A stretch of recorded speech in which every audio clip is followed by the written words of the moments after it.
Please give a round of applause for my staff. We only have 2 of those things at Laser Spires. They were pretty close, weren't they? You know, every year we do this and we remind everybody that at 10 o'clock across the street at Freedom Memorial Park, they lay a wreath for the soldiers, sailors, airmen, and Marines that have given the ultimate sacrifice for this country. And we always remind everybody that at noon, we want to do the same thing for the Special Operations Forces canines, the multi-purpose canines. It's been an emotional ride. Some of these events are tremendously emotional. If you think about all the lives these dogs have saved, it's just amazing. And I don't want to steal anybody's thunder because we have a very special guest speaker this year. Laura Miller served as a veterinary technician for 26 years in the United States Army, with the last 10 years dedicated to taking care of Special Operations Forces dogs.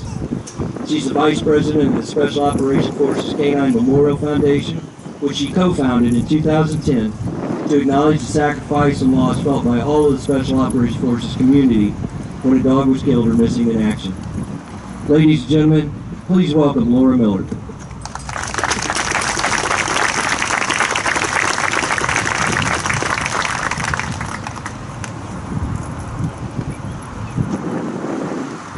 Good afternoon, everyone, and thank you all for coming.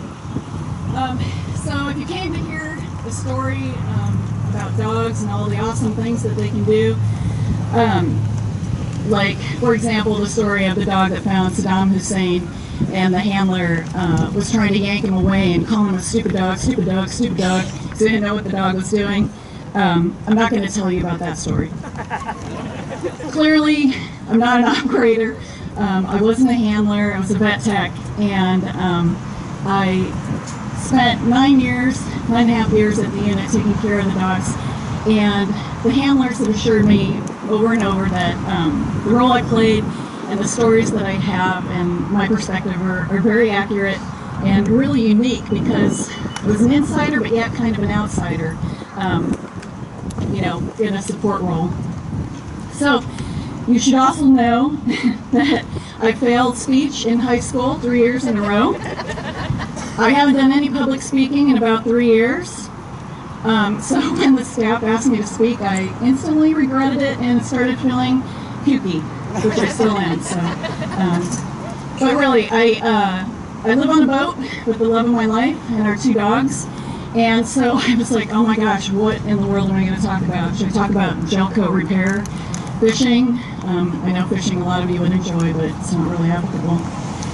So I thought I would talk about the feelings that I have on Memorial Day, and 3 specific ones came to mind: regret, love, and gratitude.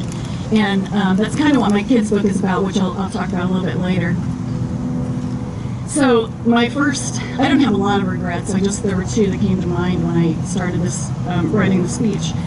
The first one was to get to the unit, you have to go through a selection process. You have to have somebody recommend you and write letters and a whole bunch of other stuff. And my boss at the time, Lieutenant Colonel Holland, Daniel Holland, wrote me this awesome letter. Really a good friend and a confidant. He was my commander at the time. We had both joked about wanting to deploy. He was a lieutenant colonel. I was a sergeant first class. And in the veterinary service, you have to be young and unexperienced to go to war. So that wasn't going to happen, or deploy. That wasn't going to happen for either one of us. Well, it just so happens a few months after I got to Fort Bragg, he called me up and he said, hey, can you get together for lunch? I'm going to Iraq. And I was too busy. And shortly thereafter, he was killed in action.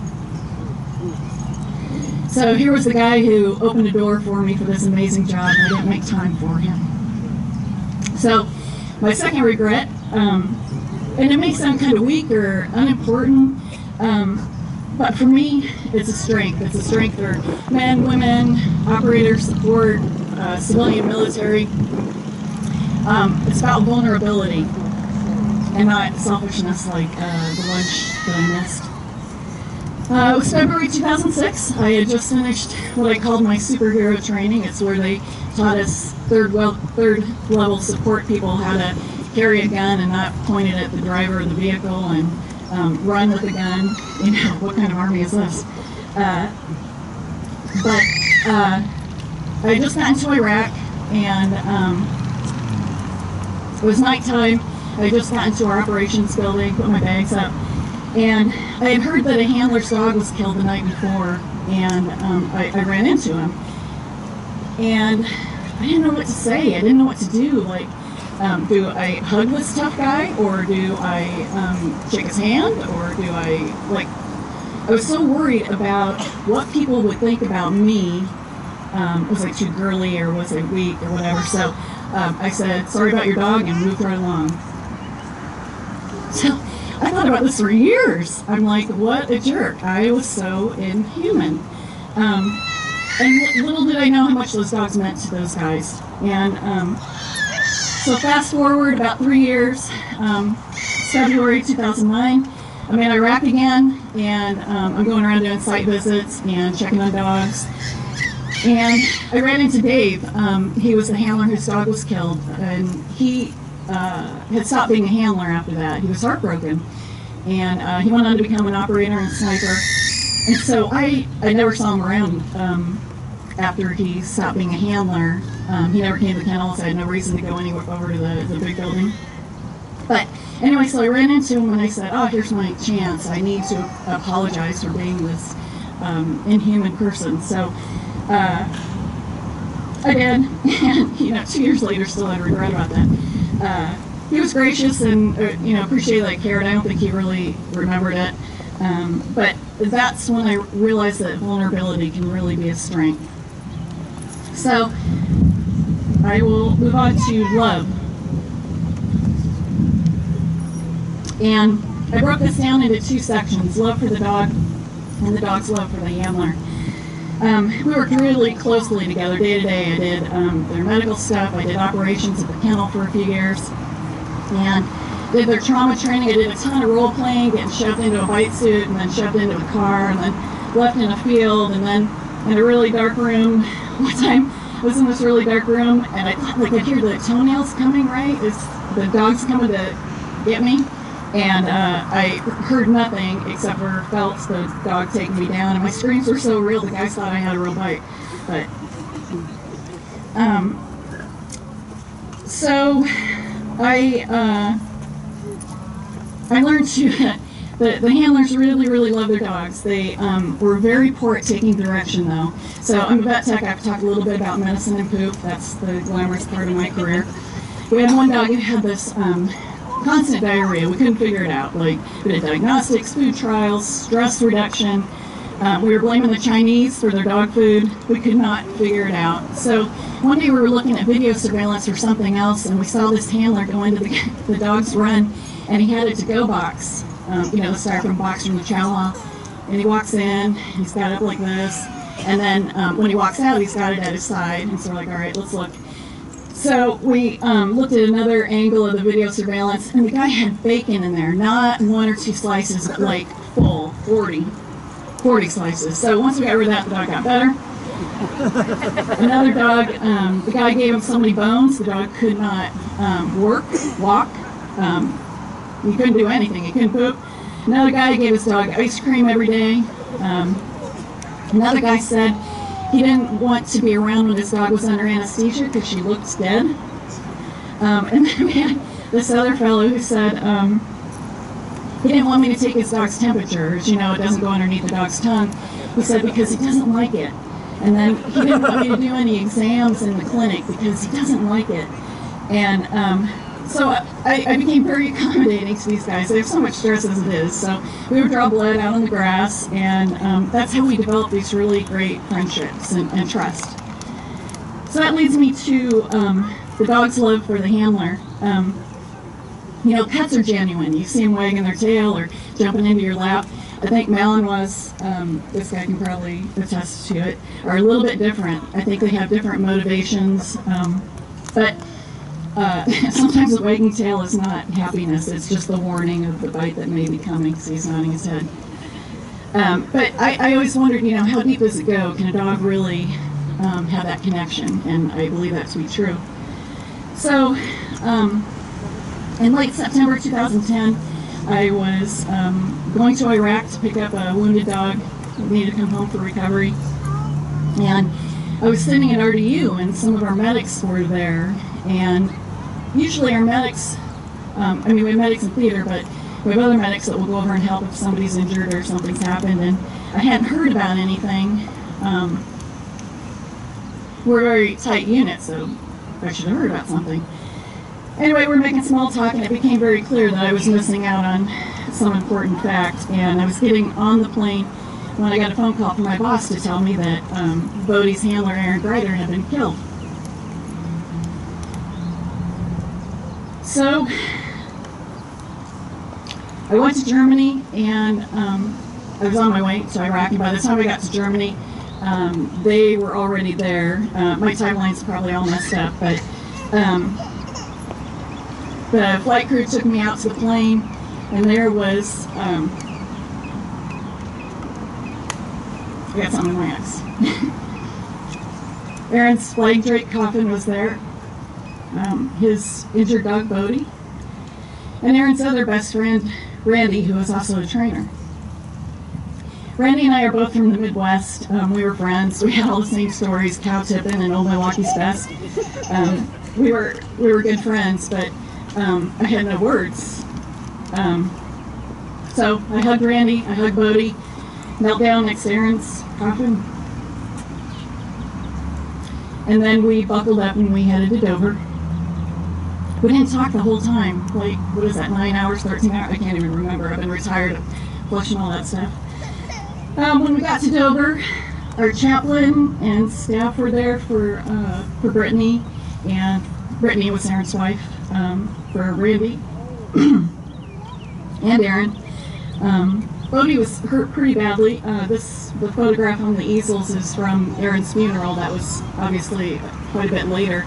Bodie was still recovering, but he had a lot of care that needed. So Bodie and I went and got a hotel room. We had to wait until the next day for a flight, and we were sitting there trying to decide who was going to be the alpha dog, and Bodie was the alpha dog. He got the bed.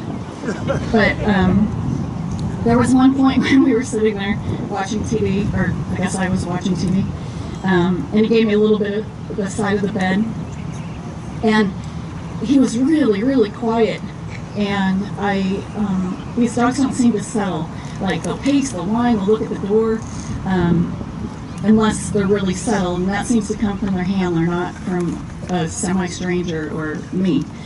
But he was really quiet. He didn't do any of that. And I was like, oh, it's probably just the drugs. But he didn't have that dopey drug look that happens when they're on those pain meds. And Bodie was a goofy dog.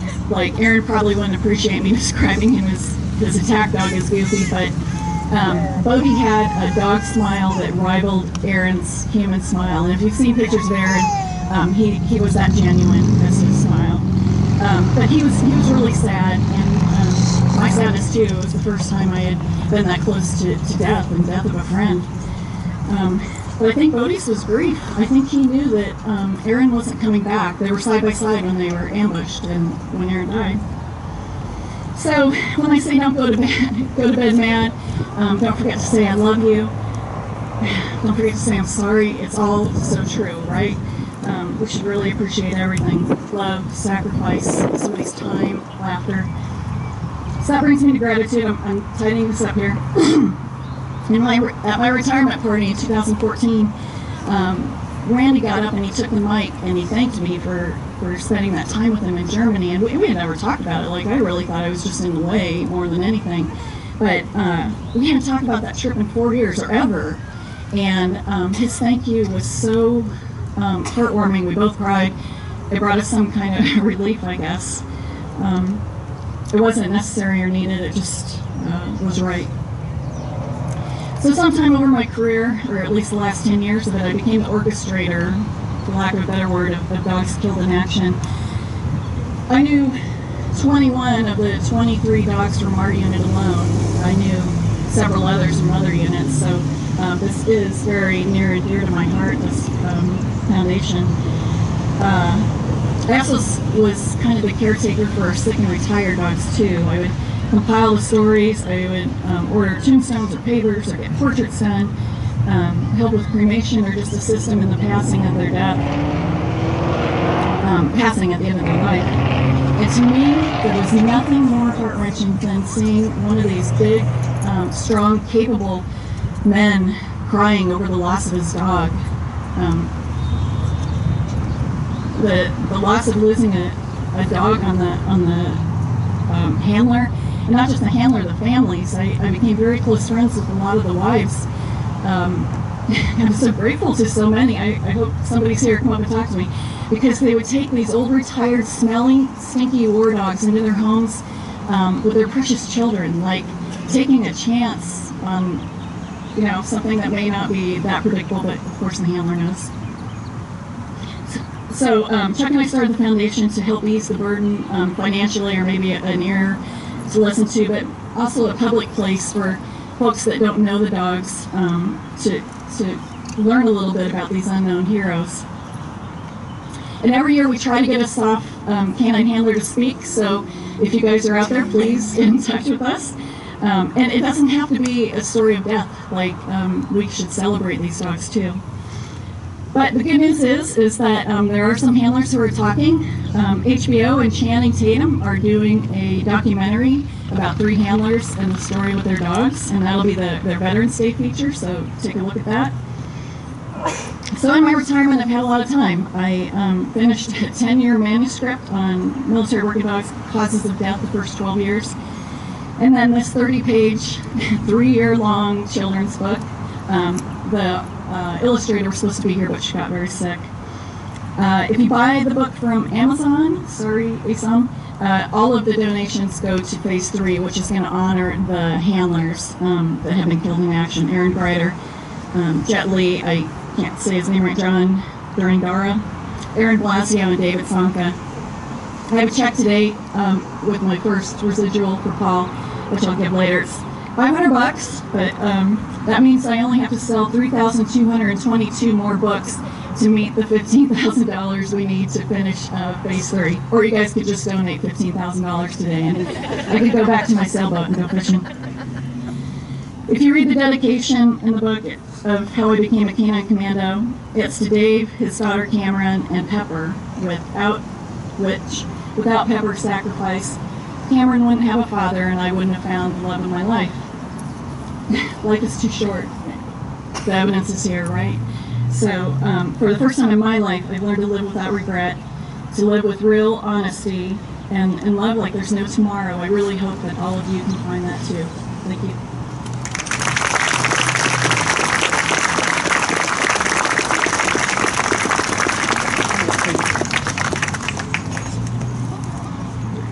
Ladies and gentlemen, Laura Miller is going to be joined by Michael McDonald from Troop 740 Boy Scouts to lay a wreath at the memorial.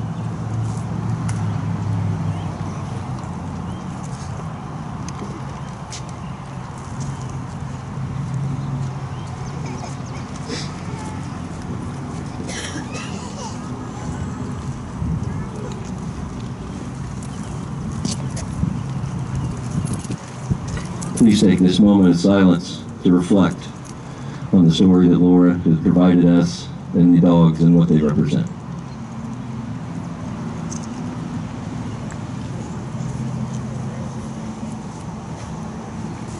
Great job.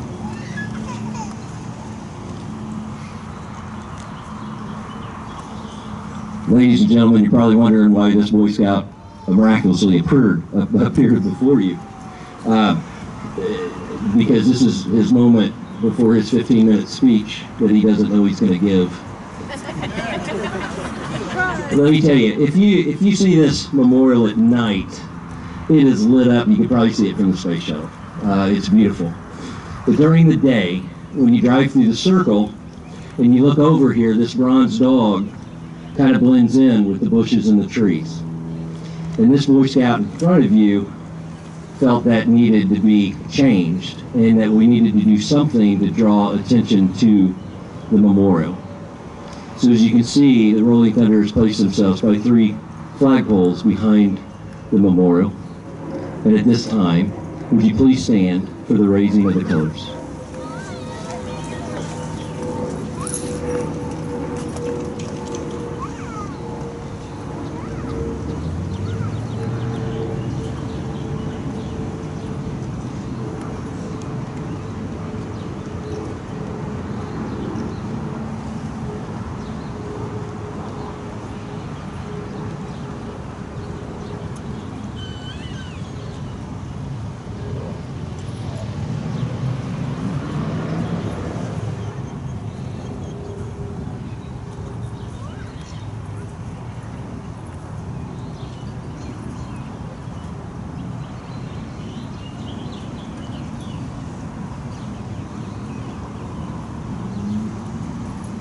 Please be seated. So, the reason there's British and Australian flags, if you do not know, the dogs represented here are from the United States Army Rangers, Special Operations, Joint Special Operations Command. I hope I got all of them, Laura. The Marine Special Operations Command, United States Navy SEAL dogs, and British and Australian SAS, which are true friends and allies of our country. So at this time, I'm going to leave the mic, and I want to give Michael McDonald something, because this was his Eagle Scout project.